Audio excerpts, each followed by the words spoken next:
حاجت اور ضرورت ہے تو بھائیوں نے جو وقت دیا وہ اختتام کو ہے، میں سوالوں کے جواب بھی عرض کر لوں۔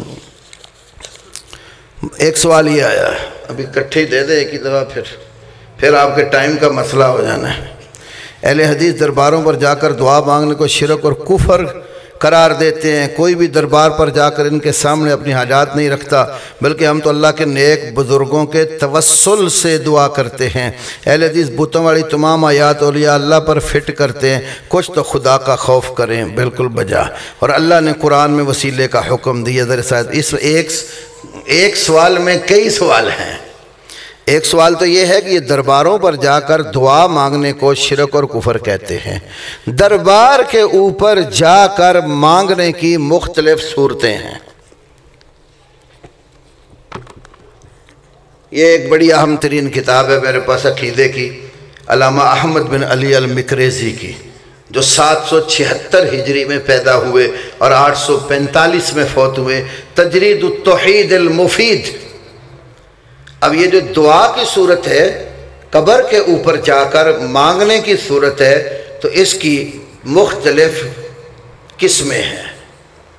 یہ صفحہ 53 سے میں ایک عبارت آپ کے سامنے رکھتا ہوں، آپ غور کریں کہ یہ بات اہل حدیث کہتے ہیں، یہ اس سے پہلے بھی علماء محدثین فقہا کہتے چلے آئے۔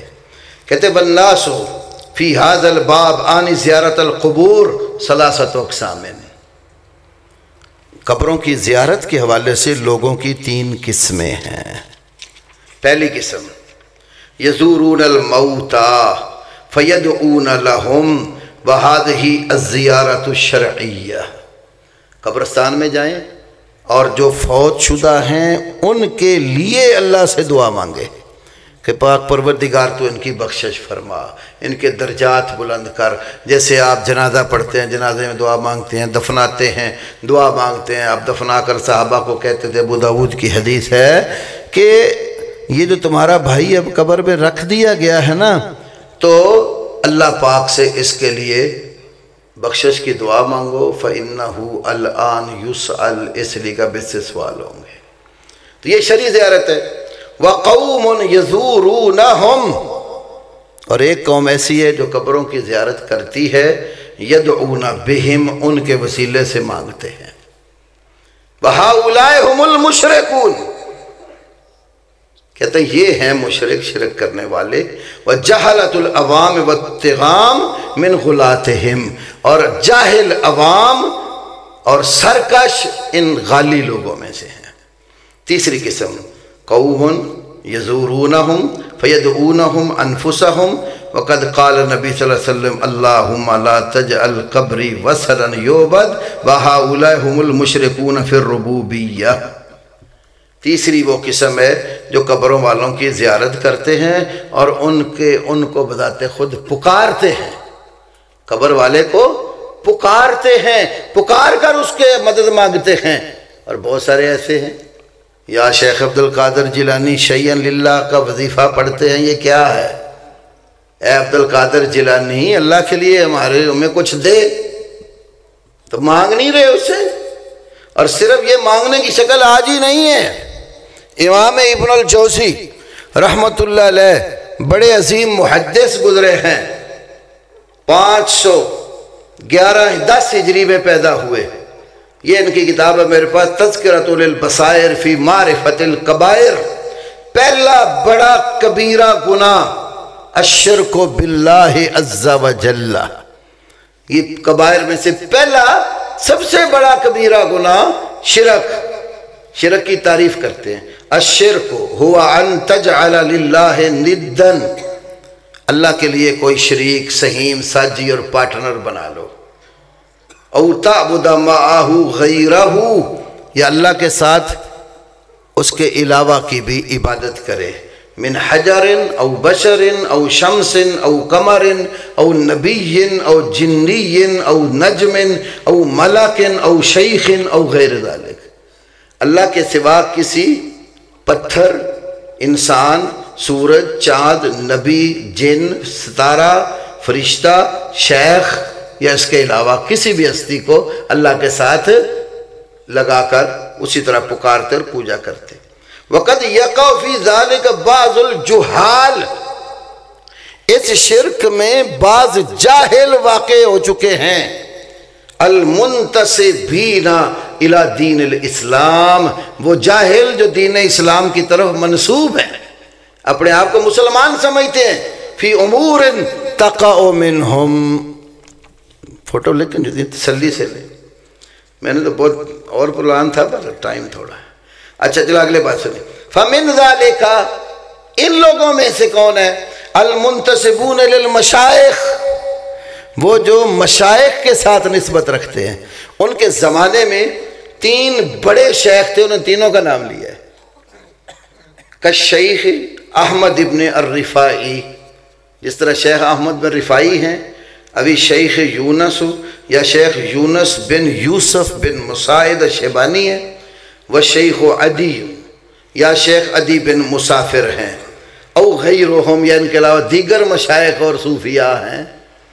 کہتے ہیں متولہون بذکرہم، وہ ان بزرگوں کے ذکر کے گرویدہ ہوتے ہیں، ومحبتہم، اور ان کی محبت میں گرفتار ہوتے ہیں، من دون اللہ، اللہ کے سوا، منعاکفین علی قبورہم یقبلونہا، جو ان کی قبروں کے اوپر جو نا وہ جھکے ہوئے ہوتے ہیں اور ان کو بوسہ دیتے ہیں۔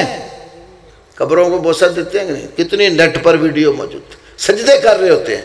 آگے کہتے ہیں وَيَسْجُدُونَ لَهَا، ان کو سجدے کرتے ہیں، وَيَسْتَغِيثُونَ بِهِمْ، اور ان سے استغاثہ اور فریاد رسی کرتے ہیں۔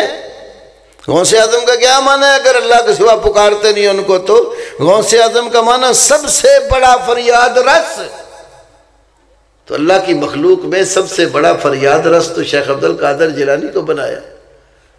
تو امام ابن الجوزی کہتے ہیں وَيَسْتَغِيثُونَ بِهِمْ، اور ان سے استغاثہ کرتے ہیں، وَيَطْلُبُونَ مِنْهُمُ الْمَغْفِرَةَ وَقَضَاءَ الْحَوَائِجِ، ان سے بخشش بھی مانگتے ہیں اور حاجات کے پورا کرنے کا تقاضا بھی کرتے ہیں۔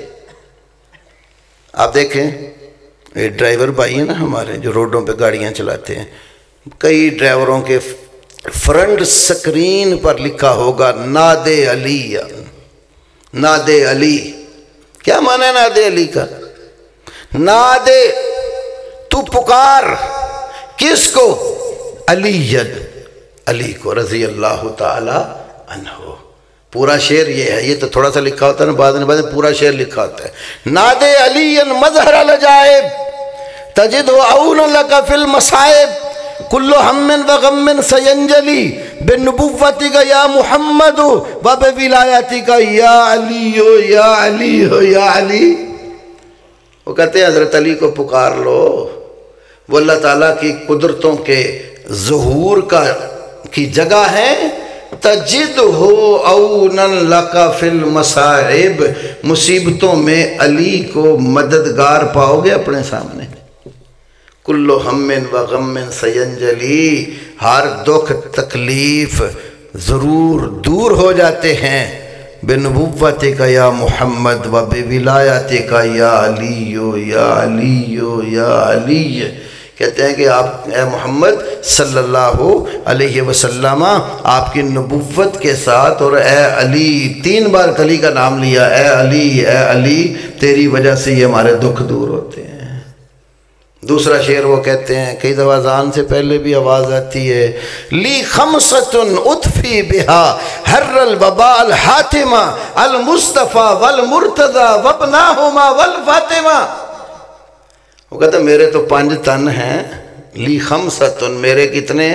5 تن ہیں، اطفی بحر الوباء الحاتمہ، وہ جہنم جو توڑ دینے والی ہے اس کی وبا اور اس کی گرمی میں 5 تن کے نام سے بجھاتا ہوں، وہ ہے محمد، فاطمہ، علی اور حسن و حسین۔ تو کیسے آپ کہتے ہیں پکارتے نہیں ہیں؟ جب یا علی مشکل کشا کہتے ہیں تو کیا معنی ہے اس کا؟ اے علی تم ہماری مشکل حل کرو، علی مشکل حل کرنے والے ہیں۔ تو غور کیجئے، آگے یہ کہتے ہیں وَهَذَا اصل عبادت الاوثان، بت پرستی کی اصل جڑ بھی یہی ہے۔ وَهَذَا نَوْءٌ مِّنَ الْإِشْرَاكِ بِاللَّهِ، یہ اللہ کے ساتھ شرک کرنے کی ایک قسم ہے۔ فَإِنَّ اللَّاتَ وَالْعُزَّى الَّتِي كَانَ يَعْبُدُهَا الْمُشْرِكُونَ، بے شک لات عزا مشرکین جن کی عبادت کرتے تھے نا، تو عبداللہ ابن عباس، امام مجاہد بن جبر اور امام ابو صالح وہ سارے کہتے ہیں یہ جو تھا نا وہ لات کانا رجلن صالحا یلت السویق للحاج، وہ ایک نیک ولی اللہ تھا، اللہ کا بندہ تھا، حاجیوں کے لیے ستو کھول کھول کے ان کو پلاتا تھا، وہ لات کو پوجتے تھے، تو بت تو ان کا بنا کے رکھا ہوا تھا، تو وہ ایک اللہ کا ولی تھا۔ تو اولیاء کے بت بنائے ہوئے تھے، بت ایک مجسمہ اور صورت آگے رکھی ہوئی تھی، پکارتے تو وہ سستی کو تھے جس کا بنایا ہوا تھا۔ تو بہرحال اس سلسلے بہت سارے، علامہ سیوطی کی کتاب بھی یہاں میرے پاس یہ پڑھی ہے جو نا الامر بالاتباع، اس میں بھی اس طرح بہت سارے والا جاتے۔ تو ایک بات تو یہ جو کہا کہ درباروں پر جا کر دعا مانگنے کو، میں نے بتایا کہ میت کے لیے دعا مانگتے ہیں وہ جائز ہے، اس کا کوئی اہل حدیث منکر نہیں ہے۔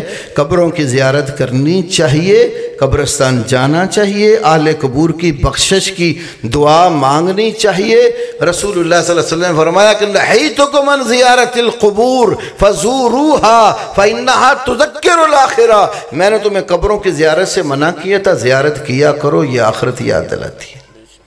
تو آخرت کی یاد دلانے کے لیے قبرستان جاؤ اور دیکھو، اس قبر کو دیکھ کر تمہیں آخرت یاد ہے، آج یہ میرا بزرگ فوت ہو کے یہاں آ گئے، کل میں نے بھی آنا ہے، ادھر ہی آنا ہے، تو اس لیے میں اللہ کے لیے اچھے اعمال کر لوں، یہ تو بالکل جائز ہے۔